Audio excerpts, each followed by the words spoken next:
Welcome po sa bawat isa po, and I believe that God has a purpose in everything. So it's a privilege to speak to all of you today. All right, so alam naman natin that we are studying a book called The Life That You Have Always Wanted na isinulat ni John Ortberg. So nag-aaral po tayo ng book study po. So ito po yung isinulat ni John Ortberg. Kung napapansin natin na 2 consecutive Sundays already that si Pastor John ang nanguna sa atin to study this book, The Life You've Always Wanted. So, at ang subtitle nito is that Spiritual Discipline for Ordinary People. So, bakit kinakailangan natin ang spiritual discipline sa ating buhay? So, okay. Kagaya nga ng sinabi ko, as Pastor John spoke 2 consecutive Sundays already, that we as Christians, we are to conform into the life of our Lord Jesus Christ. Amen po ba? Kaya sinabi niya that we are to emulate or to live like how Jesus lived on this earth. Sabi sa Corinthians, let me read this one for you. Sabi sa Corinthians, so all of us who have had that veil removed can see and reflect the glory of the Lord. And the Lord, who is the Spirit, make us more and more like Him as we are changed into His glorious image. So tayo mga kapatid, bilang Kristiyano, it is expected from us na mayroon tayong spiritual transformation sa ating buhay. Amen po ba? Hindi nananatili na once you are a Christian, you are saved, and you remain to be there. Hindi. It is expected from us as Christians na mayroon tayong pagbabago sa ating buhay. Pastor John already started a message about spiritual transformation.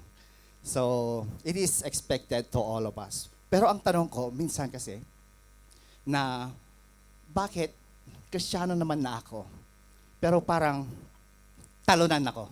Parang defeated ang buhay ko. Let me start with this tanong. Why do we still feel defeated at times in spite of being a Christian? Bakit nga ba? Minsan parang ang buhay natin ay talunan. Bagamat alam natin mga kapatid that Christians are known to be victorious. Di ba? Sabi nga sa Romans, di ba? That we are more than conquerors. Sabi ni Jesus, the thief comes only to steal, to kill, and to destroy. But Jesus came, I have come that they may have life and have it to the full or have it abundantly. So, ang buhay ng Kristiyano dapat victorious. Pero minsan, hindi niya ba nararamdaman? Minsan, parang talunan tayo. Bakit ko natanong to? Minsan nangyayari sa akin. Sa pag-prepare pa lang ng message na to, sometimes I have to guard my actions kasi I need spiritual discipline to prepare a message to all of you. Kaya minsan pagka hindi ko nagawa yung dapat kong gawin, feeling ko talunan ako. Feeling ko defeated ako. Feeling ko hindi ko nagagawa yung will ng Lord sa aking buhay. Masyado kayong seryoso. Ganon din ba kayo? The Bible says that we are to love our neighbor. We are to live according to the Spirit. We are to live according to the fruit of the Holy Spirit. The Bible teaches us to become loving. The Bible teaches us to become patient. But sometimes I'm being tested with my patience. Alam ko na kinakailangan kong maging pasensyoso, kasi nga, Kristiyano na ako eh. Di ba? I have to become loving. Pero subukan niyong mag-alaga ng 3 years old na bata. I know my sons are cute, but sometimes, they're not always, talagang matetesting yung pagiging loving mong parent, pagiging pasensyoso mo. Kasi, minsan ang mga bata makulit eh. Di ba? Hindi nakikinig. Sinabi mo na yung anong gagawin para hindi mapahamak. ginagawa pa rin, and matigas ang ulo. And in the end, ikaw na parent, totoo yung sinasabi mo. Mangyayari yung winawarn mo sa kanya and hindi sumusunod. And sometimes we are being tested with our patience. Sometimes napapawalo ko nga sila minsan. Kaya minsan feeling ko, talunan ako bilang Kristiyano. Hindi ko nagawa yung dapat kong gawin.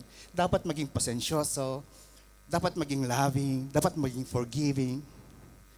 Siguro nakaka-relate kayo, mga kapatid. Siguro minsan hindi kayo nag-church kasi may kinakainisin kayo sa church. Hindi kayo mapatawad, maybe. So, nagmumukmuk tayo sa isang sulok, di makamove on, laging minameditate yung kaaway. So, ano yung pagiging Christian natin? We are supposed to be victorious Christian, pero parang talunan ng buhay natin. Di ba? We are meant to be loving. We are meant to be forgiving. Anything that the fruit of the Holy Spirit is spoken in the book of Galatians. Ano ba yung mga fruit of the Holy Spirit na yan? Love, joy, peace, patience, kindness, goodness, gentleness, faithfulness, self-control. So, self-control minsan. Minsan, parang bumabagsak tayo sa pamumuhay bilang Kristiyano. Kasi hindi natin makontrol minsan yung buhay natin. Na hindi natin masunod kung ano ang will ng Lord sa ating buhay. Sabi ng Bible, that we believers, pagka-Kristiyano ka na, you are citizens of heaven. Di ba? You are citizens of the kingdom of God. And what that a citizen should look like in the kingdom of God. Hindi ba't mapagmahal tayo? Hindi ba't mapagpasensyos tayo? Di ba? We do all the work of the Spirit in our life. Kung ano yung fruit ng Holy Spirit sa ating buhay. Pero minsan, bumabagsak tayo. Kaya, sabi ko, that Christians are expected to have this kind of life transformation. Sabi ni John Ortberg, that trying is different from training. Balikan ko yung una kanina. Okay.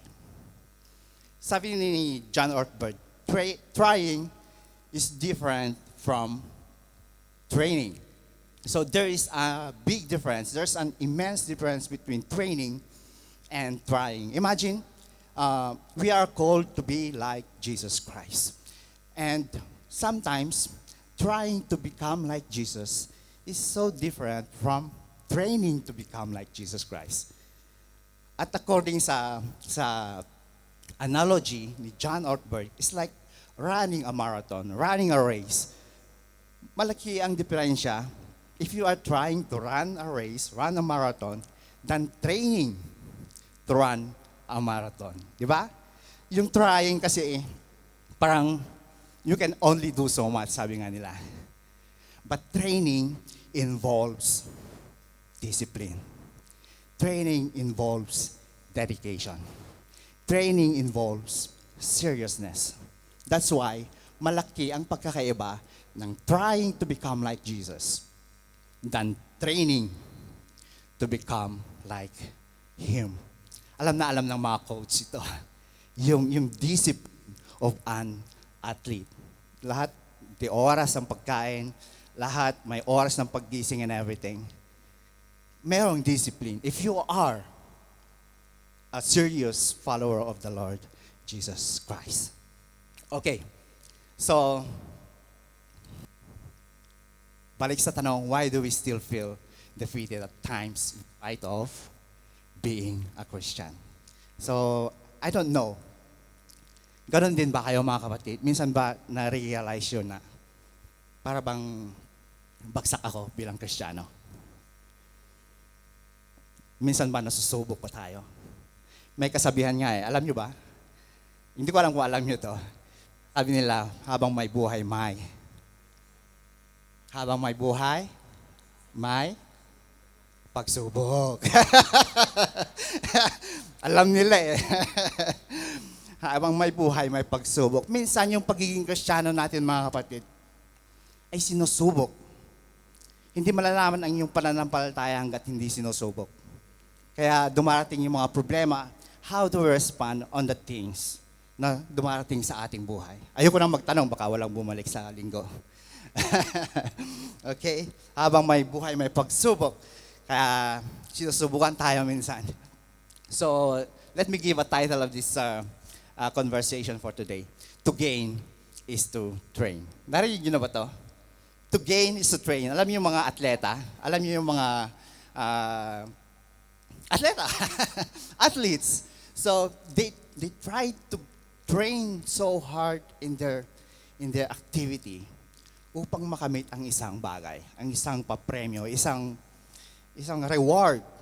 So, they train so hard.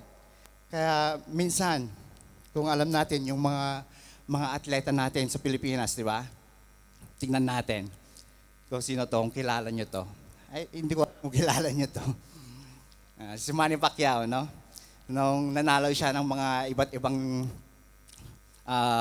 award sa kanyang competition, do you imagine how intense his training was? Di ba? Siguro masarap yung tulog natin ay siya ay gumigising ng madaling araw, ganyan, para mag-train, magpalakas ng katawan, and everything. And he got what he deserved. Nanalo siya, and he is the pride of the Filipinos, di ba? Minsan nga yung mga anak natin gusto rin natin maging boksingero. Di ba? So, they train so hard to gain something, and that is the reward, temporary reward. So, eto, yung sinasabi dito na, sabi ni Paul, that don't you know that a runner run the race, sabi, but only one. They train so hard in order for them to win the race. So, kung maalala natin, yung mga athlete natin, I just wanna go back. Sino yung mga sumikat na ating mga atleta sa Pilipinas? Alex Yala, yeah.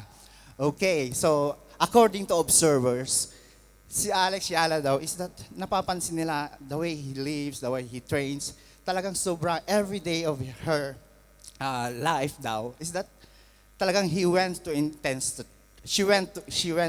intense training. Talagang every day habang tulog pa ang mga tao talagang nagte-train na siya para sa kanyang mga laban. And before you know it, talagang nakanta niya yung kanyang goal in her life, and that is to win in that competition. So, yun. Okay, if there's one thing that I want us all to learn is this one. Kung meron man akong gustong ibahagi sa inyo at gusto kong matutunan ninyo is this one. Kalimutan nyo na ang lahat, wag lang ito.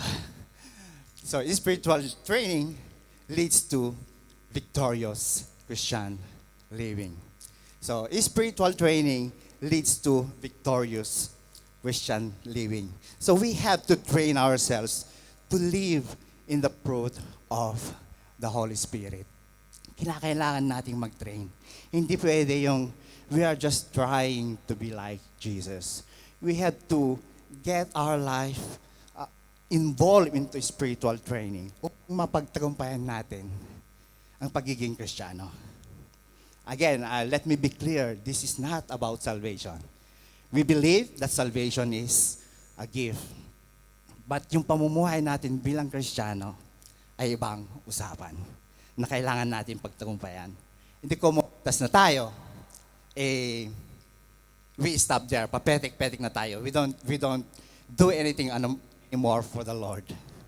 Kinakailangan natin ituwid din yung buhay natin. Kailangan din natin na mamuhay ayon sa kagustuhan ng Panginoon.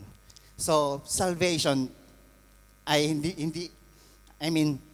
hindi nagtatapos sa pagiging ligtas ang isang Kristiyano. Kailangan mamuhay tayo according to what God has called us to do. And that is to go on with our spiritual transformation. So ang ibabahagi ko dito is that yung about kay Timothy. Okay. So I found my key verse here. Sabi niya dito, 1 Timothy chapter 4 verse 8. sabi niya dito, physical training is good, but training for godliness is much better. Promising benefits in this life and in the life to come.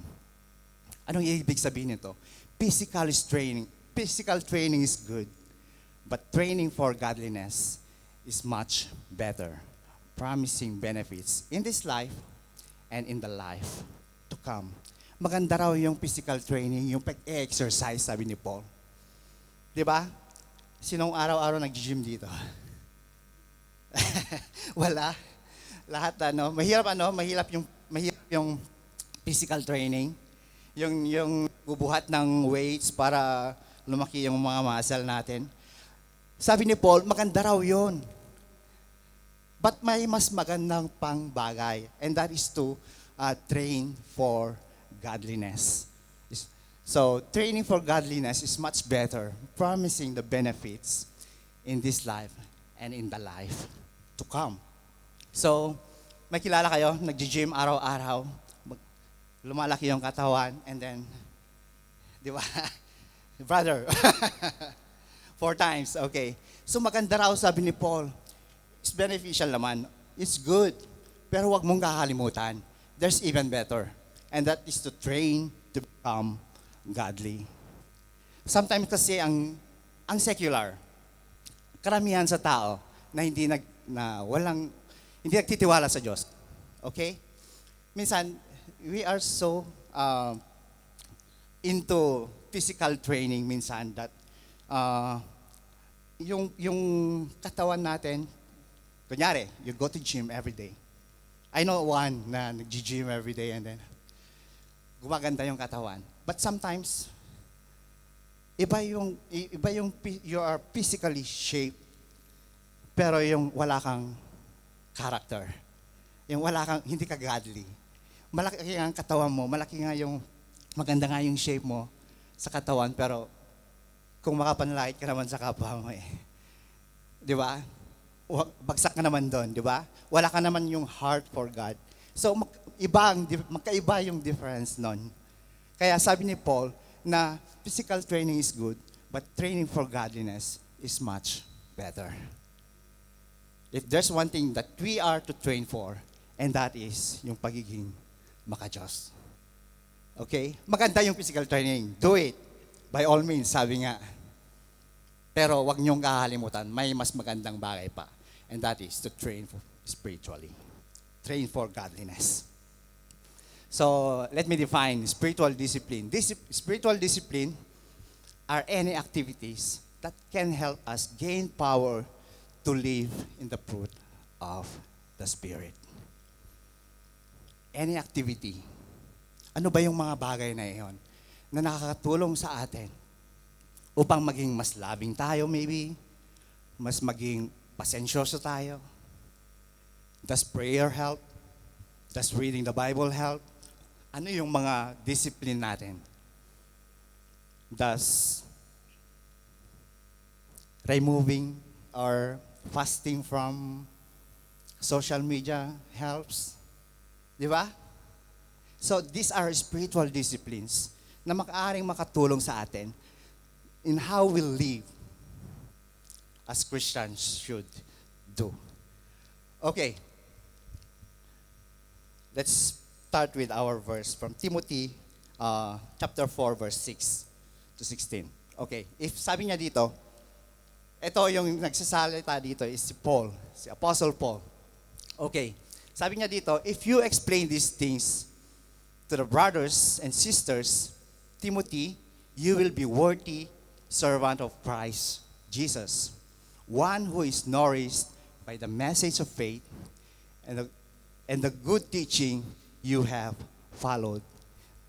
Alam niyo si Paul, he is the one who is mentoring Timothy. Timothy is a young pastor, mga kapatid. Parang, I'm not saying I'm a pastor, but siguro, kagaya lang ni Pastor John and I, maybe, na kunyari, si Pastor John lang si Paul, and he mentors the younger pastor na, ito ang gawin mo, Timothy. Paul instructed Timothy to do such thing. Ang dami niyang sinabi about being a pastor, young pastor in Ephesus. Pinagsasabihan ni Paul si Timothy to teach the people on how to handle the church. Kagaya ng how to become a leader, how to choose a deacon, how to treat the brothers and sisters na mga bata-bata pa. Paano pagsasabihan yung mga matatanda na sa church, elders. How to treat the elders, yung gawin mo para silang tatay. Don't treat them harshly like that. Everything. Sabi ni Paul, if you explain these things to the brothers and sisters, Timothy, you will be worthy servant of Christ Jesus, one who is nourished by the message of faith and the good teaching you have followed. Can you imagine a young Timothy? You will lead a church na mga mas matatanda pa sa'yo. Siguro mangangatog din yung tuhod mo, ano? siguro kakabahan ka rin. How will I lead a church na siguro mas matanda na pang Kristiyano kaysa sa akin? Pero Paul is mentoring to me, Timothy on how to teach the church, how to lead the church. And you will become worthy servant of the Lord Jesus Christ if you do this, Timothy. I could imagine, ano? So, sabi niya, do not waste time arguing over godless ideas and old wives' tales. Instead, train yourself to be godly. Huwag kang mag-aksaya sa panahon na makipag-argue, makipag-debate. Siguro in Ephesus, uso yung arguments, debates, and everything na nauwi lamang sa hindi magandang argumento. Siguro, uso yung superstition in that church or in that time. You know, when umuwi kami sa Pilipinas, galing kami bakasyon, and umaten ako ng lamay or sa burol. And I heard someone na kinakausap yung patay. At narinig ko na you pray for us. Kausap yung patay. So, oops, parang mali yata yun. Kasi, how can a dead person pray for you? Diba? Mayroong parable si Jesus na hindi na pwedeng, wala na magagawa yung patay. Like the rich man and Lazarus. Na habang buhay ang tao, dapat ikaw ang manalangin. Don't ask the dead to pray for you. Di ba? Siguro yung mga maling katuruan na don't spend time on those old wives' tales. Mga superstitions, mga katuruan na wala namang basis. Di ba? Siguro uso yon doon noon. Okay. So godly refers to a life characterized by reverence for God, obedience to His commands, and character that reflects His divine nature. Yun daw yung pagiging godly. It refers to life characterized by reverence for God. Yung buhay ba natin ay nakakalugod sa Diyos? Yung buhay ba natin, yung way of life natin ay nakakalugod sa Diyos? Yung ginagawa ba natin ay nagbibigay kapurihan sa Panginoon? Train your life to be godly, Timothy. Don't waste your time in these senseless arguments. Kaya sabi niya, physical training is good, but training for godliness is much better, promising benefits in this life and in this life to come. Sabi dito, spiritual discipline are any activity that can help us gain power to live in the fruit of the Holy Spirit. So napakahalaga yung we are training for godliness upang ma-overcome natin yung mga bagay na minsan bumabagsak tayo. Minsan, we think we are a failure or a Christian because hindi natin mapagtagumpayan yung mga pagsubok sa ating buhay. Like what I said, we are called to be loving.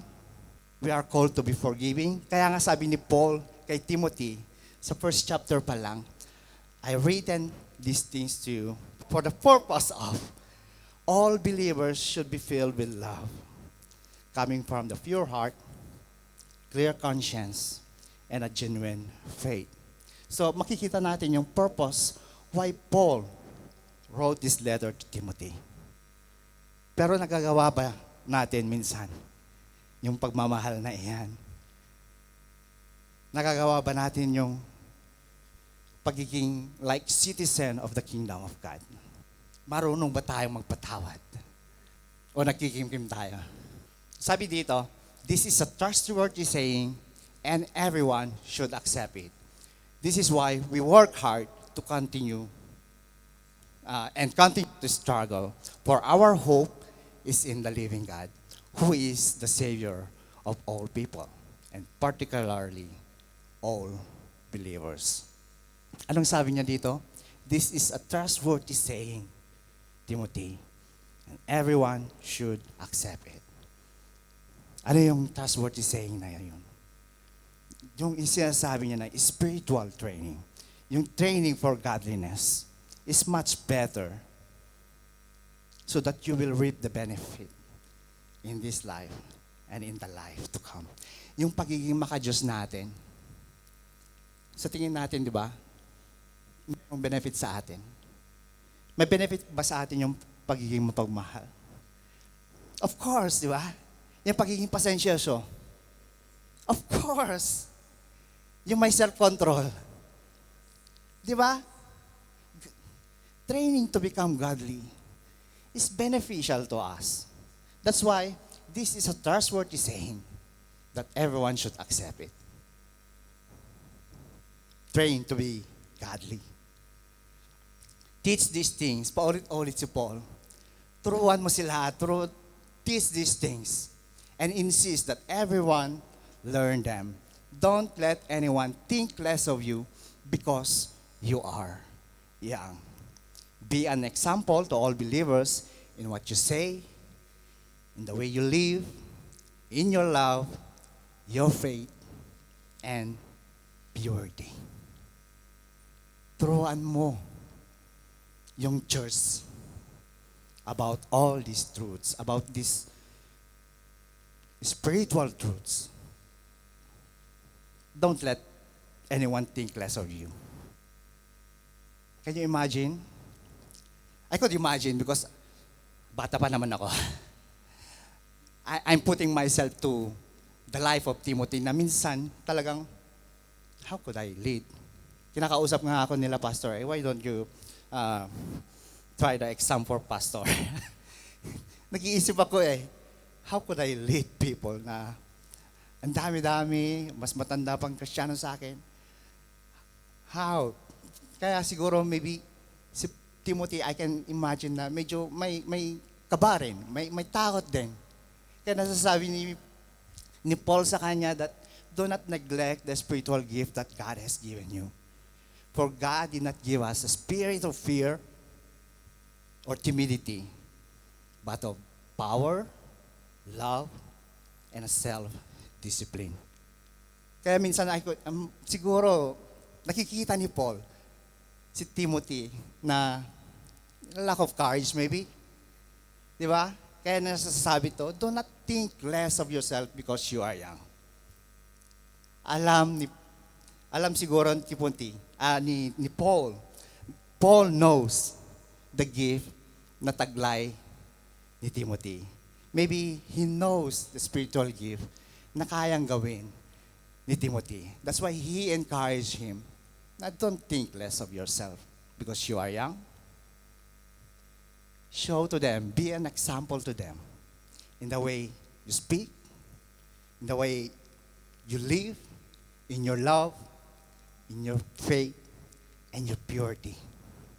Until I get there, focus on reading the scripture to the church, encouraging them, or encouraging the believers and teaching them. You know the importance of knowing the scripture, reading the scripture.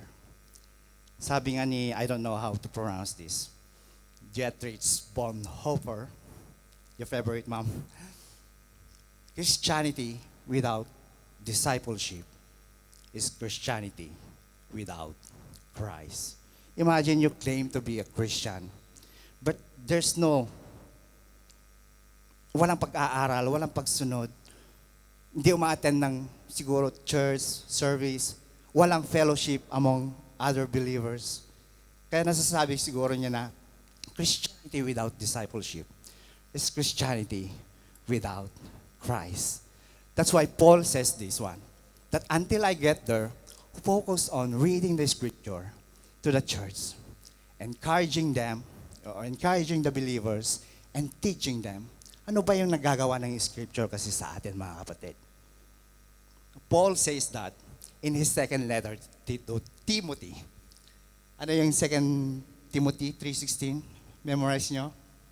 The scripture is God's breath, useful for teaching, rebuking, correcting, training for righteousness, so that the servant of God may be thoroughly equipped. So, Scripture is very helpful to each and every believer. Kaya kailangan natin pag-aralan ang salita ng Diyos. Di ba? Dito tayo natitrain, dito tayo na-equip. That's why Jethro's both were said, Christianity without discipleship is Christianity without Christ. Paano nga naman natin masasabi that we are a Christian? We don't even have this fellowship with fellow believers. Hindi nga tayo umattend ng service. We don't even pray, or maybe we don't even read the Bible on our own. So how can we say that we are a Christian? Kaya nasasabi siguro niya yun. But who am I to judge, di ba? Siguro busy lang. Masyado kayong seryoso. Are you okay? Baka hindi na kayo babalik sa linggo, ha? I want you to be encouraged. Napakahalagang scripture sa ating buhay. Kasi in the scripture, dito natin makikilala ang Panginoon. Because in God's word, He revealed who His identity, His character, and everything. Everything, the will of God in our life, dito natin makikita sa scripture. That's why scripture is very important to each and every believer. Kaya ini-encourage ni Paul si Timothy to read the scripture daily. Teach them. Encourage them. So do not neglect the spiritual gift you receive through the prophecy spoken to you, over to you, when the elders of the church lay their hands on you. Ito yung sinasabi ko eh. Do not neglect the spiritual gift. Siguro nakikita nila that Timothy has a gift of pastoring maybe. Maybe nakikita nila that Timothy have a gift of teaching. That's why, do not neglect this spiritual gift, Timothy. Can you imagine? Meron kang boses. Kunyari, may tinanggap ka. Hindi mo naman pinapagamit sa Lord. Paano ka mahahasa? Paano mo makikita yung progression mo? Paano makikita yung pagbabago mo, di ba? Eh, siyempre, kakalawangin ka. Nagtuturuan na kayo dyan. Di ba? Sabi ni Paul do not neglect the spiritual gift you have received through the prophecy spoken over to you when the elders of the church lay their hands on you, Timothy. Ipagamit mo kung ano yung tinanggap mo, Timothy. Kasi pag hindi mo pinagamit, bahala ka, babawiin yan. Di ba? Subukan nyo. When I remember, nung bago-bago pa ako dito, I am always being asked or assigned to do something in the church. Kunyari, nung bago-bago ako mag-share, mag-preach, mag-share ng gospel, dati talagang medyo magulo pa akong mag-preach, magulo pa akong mag-share, kinakabahan pa and everything. But hindi ako nagsasay no. Hindi ako umaatras sa laban. Hindi ako umaatras sa assignment na binibigay sa akin. But habang nagpapagamit tayo, habang ginagamit natin yung talento or gift na tinanggap natin sa Panginoon, you can see the progression Diba? Subukan mo. na hindi gamitin yung talento na binigay sa'yo, or the gift that you have received from the Lord, what do you think will happen? Will it be productive? May magbabago pa sa'yo? Ma-enhance mo ba yung galing mong mag-play ng instrument kung hindi mo ipagamit o subukan or mag-train man lang? Di ba? That's why Paul encouraged Timothy to put himself into the task that was given to him.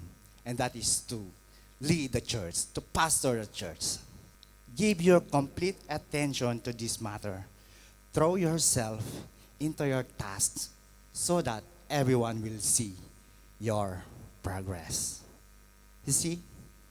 Siguro si Timothy takot talagang maging pastor eh. Siguro si Timothy talagang medyo mahihain pa eh. Do not consider yourself as young, sabi ni Paul. Throw yourself into your task so that everyone will see your progress. Makikita nila yung pagbabago mo. Gagaling ka rin mag-preach siguro. Gagaling ka rin mag-share ng word. Gagaling ka rin mag-encourage. Everyone will see your progress. Meron ba tayong mga gift na tinanggap sa Panginoon? Sabi ng Bible, we all receive a gift from the Lord. Walang parte ng katawan na hindi kagamit-gamit. Sabi ng Bible that we are part of the one body. Tignan mo na lang kung ano yung magagawa mo sa katawan. Hindi lahat kamay, hindi lahat paa,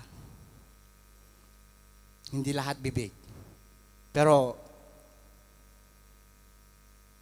importantly, huwag mong kalimutan na meron kang role na gagampanan sa katawan ni Kristo. Di ba? So keep a close watch on how you live and on your teaching. Stay true to what is right for the sake of your own salvation and the salvation of those who hear you. What does this one mean? Keep a close watch on how you live and on your teaching. Stay true to what is right for the sake of your own salvation and the salvation of those who hear you. Minsan kasi, tayong mga nakikinig, don't you realize na habang may nagpipreach dito, titignan nyo rin yung way ng pamumuhay ng nagpipreach. You will observe kung tama ba yung pamumuhay nila sa pinipreach nila. Do they practice what they preach? Di ba? Kaya, pinag-iingat ni Paul si Timothy, consider the way how you live and your doctrine, your belief. Dapat akma yung pinipreach mo, tinuturo mo sa way ng iyong pamumuhay. Kasi maraming nakatingin sa iyo, maraming nakikinig sa iyo. Could you imagine, you're preaching something and you're living a different life? Sinong maniniwala? Di ba? Kaya sabi ni Paul sa 1 Corinthians 9:26 to 27. Sabi niya dito, so I run with purpose in every step. I am not just shadow boxing. I discipline my body like an athlete, training it to do what it should. Otherwise, I fear that after preaching to others, I myself might be disqualified. You see what Paul is trying to say here? Na yung pinipreach niya, kailangan din niyang ipamuhay. Di ba? Kasi nagpipreach ka nga ng holiness, godliness. But the way you live is completely opposite to what you are preaching. Sabi ni Paul, baka disqualified ako sa aking pinipreach. Kaya yun yung encouragement ni Paul kay Timothy, consider the way how you live. and the things that you are teaching. Kaya minsan tayo mga kapatid, minsan, the way we believe also, what do we believe ay akma ba sa ating way ng ating pamumuhay. We say we are Christian, but minsan ba nakikita ba sa atin yung pagiging Kristiyano natin? Last Sunday nga lang pauwi kami sa bahay. And then, siksikan sa bus 15, papuntang Peak. And siksikan kami talaga. And buhat-buhat ni Sister Jenny, si Josh, and the two boys, siksikan. Nakisingit lang si Jenny para mapadaan yung mga ibang tao para papasok sa loob ng bus. Meron yung isang Chinese na may anak. Huwag mo silang ganun mo. Yung parang ayaw kang pasingitin, ayaw ko man lang paupuin para yung Siyempre, matitest din yung patience mo Matitest din yung makikipag-away ka ba dahil lang sa upuan. Kahit na nakasimahot na sa'yo yung inchik, aawain mo ba? Di ba? Nakikita ba yung pagiging Kristiyano yung titingnan ko yung mukha ni Jenny last time? Talagang papatulan na niya yan. Pero hindi naman, praise God. Makikita mo So, again, akma ba yung pagiging Kristiyano natin minsan sa pamumuhay natin? Yung mga actions natin. Di ba? That's why I said spiritual training leads to victorious Christian living. Kinakailangan natin spiritual discipline, mga kapatid. Kinakailangan natin ng spiritual training para mapagtagumpayan natin kung ano yung mga pagsubok natin sa buhay. Habang may buhay, may pag-asa. Yung pagiging Kristiyano natin, sinusubok talaga yan. Bibigyan ka ng nakakainis na tao, titingnan kung if you can overcome yung pasensya mo, yung pagiging loving mo, yung pagiging gentle mo, or yung self-control mo, di ba? Kaya sinusubok tayo, mga kapatid. Pero may pag-asa. Kasi nandyan si Lord.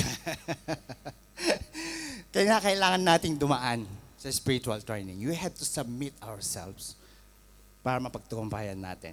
Kagaya ng mga athlete nga, that they talaga intensely go on to physical training para mapagtagumpayan, para makamit yung goal nila, and that is to win the prize, to win in the competition. Imagine, ganun din daw tayo na mga Kristiyano, that we have to go into an intense spiritual training. Turuan natin yung ating mga sarili. If you need prayer, gumising ka ng maaga. If you need to read the Bible, go on kahit na inaantok ka. Kailangan mo turuan Minsan talaga mahirap talaga yung disiplina. But you will reap the benefit of it. Kailangan mong turuan yung sarili mo. Mamaya. So why do we still, balikan ko lang yung tanong, why do we still feel defeated at times in spite of being a Christian? Bakit? Kasi hindi natin napagtatagumpayan. Kasi lagi tayong sablay sa ating mga actions or reactions sa mga bagay-bagay na dumarating sa ating buhay. Di ba? That's why we have to go. We just don't try to become like Jesus. We have to train to become like Jesus. We have to enter our life into spiritual training. Turuan mong sarili mo na magdasal kung kinakailangan mong magdasal. Turuan mo yung sarili mo na magbasa ng Bible para mapaalalahanan ka. Kasi minsan nakakalimot ka na kailangan mo pala ng salita ng Diyos to remind you on how to deal with our patience and how to deal with our unforgiveness. Di ba? Sino magpapaalala sa'yo na kinakailangan mo magpatawad kasi pinatawad ka na ng Diyos? Hindi ba't salita ng Diyos? Kung kinakailangan mong mag-fasting, go on. Mag-fasting sa Facebook. Mag-fasting sa social media, sa YouTube and everything. kailangan mong sometimes mag-meditate, umiwas sa maingay na kwan, para you have to connect with God. If that's the discipline that you need, you have to. Kaya minsan, sabi ko nga kanina, while preparing a message like this, I have also to go or train myself this spiritual discipline. Kinakailangan kong mag-set ng time para mag-aral. Kailangan ko rin magdasal, ano kaya ituturo ko, Lord? Kasi ang hirap kaya. Kailangan mo rin mag-meditate, kailangan mong umuiwas sa maingay, kailangan mong mag-isa sometimes. Di ba? Turuan mo yung sarili mo, hindi yung niyaya ka lang ng mga kaibigan mo. Kwan.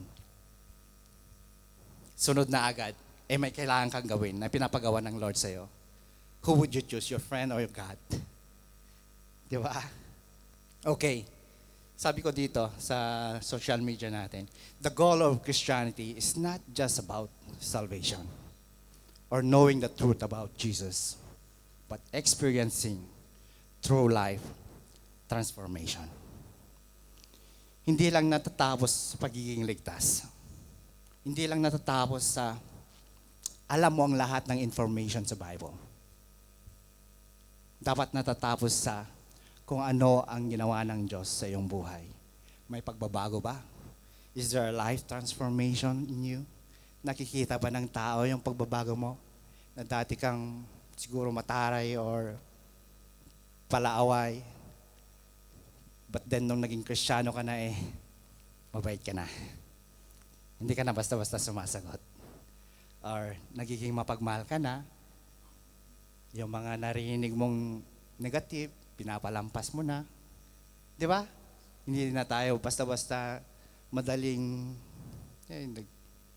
ma-fuse at bigla na lang a-attack, parang tigre. So, anong gagawin mo kung minsan sinusubok ka? Di ba? Kaya dapat nakikita yung pagiging transformed natin, yung pag nagbago na yung buhay natin dahil kay Kristo. Hindi na natatapos sa pagiging Kristiyano na ako, tinanggap ko na si Lord, and you sit down there and do nothing. Anyway, Christian naman na ako Hindi natatapos doon, mga kapatid. That's why I said kanina, Christianity without discipleship is Christianity without Christ. Kinakailangan mo talaga dumaan sa intense discipline para magbago ka, para ma-transform ang iyong buhay. So, after knowing all of this, anong dapat natin gawin? And this is my suggestion, that we should dedicate our life into spiritual training or discipline.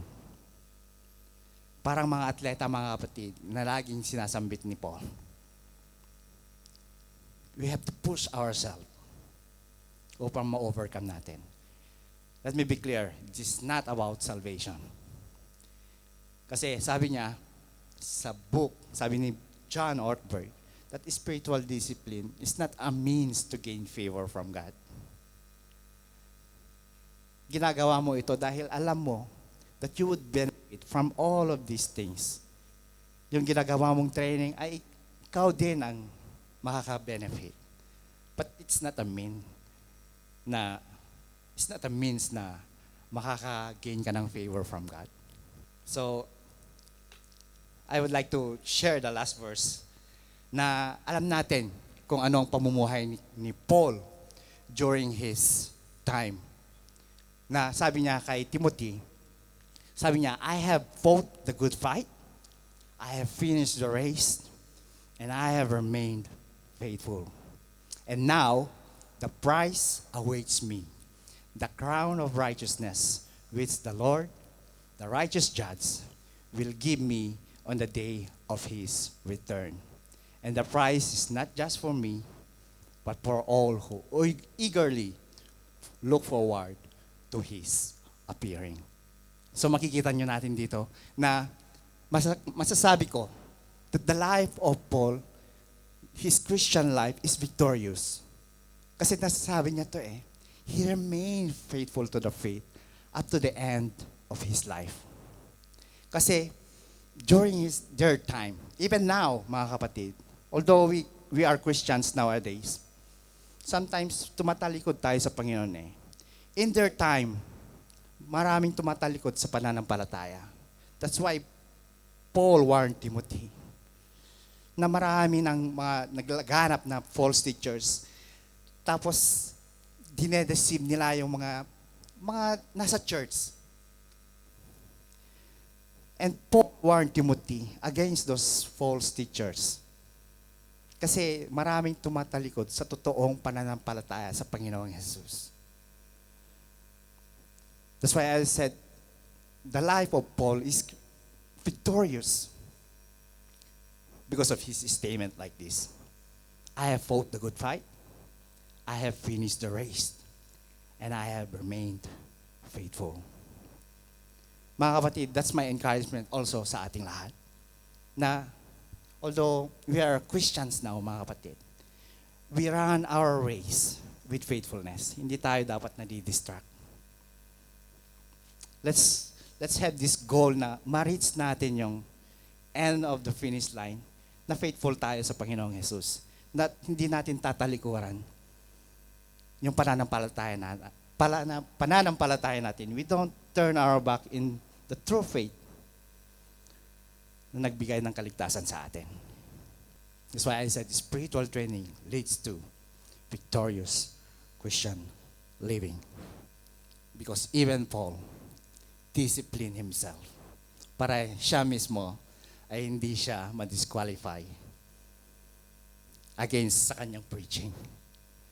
Kasi nagpe-preach ka nga dito, iba na ang way yung pamumuhay mo. Di ba? Ganon din tayo mga kapatid.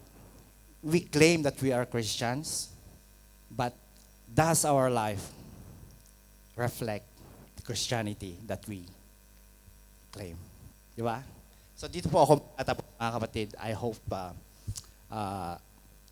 we dedicate our life into spiritual training para mapagtagumpayan natin, spiritual discipline, para masabi natin that life as a Christian is victorious.